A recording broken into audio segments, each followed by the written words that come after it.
નમસ્કાર દર્શક મિત્રો, બ્રેકિંગ ન્યૂઝમાં આપનું હાર્દિક સ્વાગત છે. આપ જોઈ રહ્યા છો ગુજરાત ન્યૂઝ 24.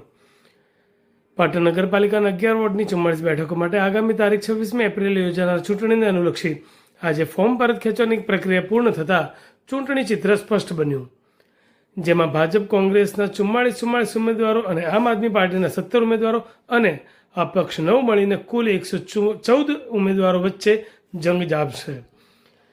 જેમાં મોટાભાગના વોર્ડ વિસ્તારમાં ભાજપ કોંગ્રેસ વચ્ચે જ ટક્કર થશે, પરંતુ વોર્ડ નંબર 3, 8, 9 અને 10માં મુખ્ય પક્ષો અને અપક્ષ ઉમેદવારો વચ્ચે મુકાબલો જામશે. આ વોર્ડમાં અપક્ષ ઉમેદવારો પણ બળિયા સાબિત થઈ શકે છે.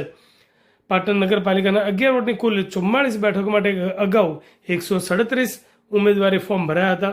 ફોર્મ ચકાસણી બાદ 19 ઉમેદવારી પત્રો ટેકનિકલ કારણોસર અમાન્ય ઠર્યા હતા. જ્યારે આજે ફોર્મ પરત ખેંચવાની અંતિમ તારીખે વોર્ડ નંબર 1ના એક અપક્ષ ઉમેદવારે પોતાનું ફોર્મ પરત ખેંચતા 114 ઉમેદવારો ચૂંટણી જંગમાં રહ્યા છે. ઉમેદવારનું ચિત્ર સ્પષ્ટ થતાં હવે પ્રચાર કાર્ય જોરશોરથી શરૂ થશે.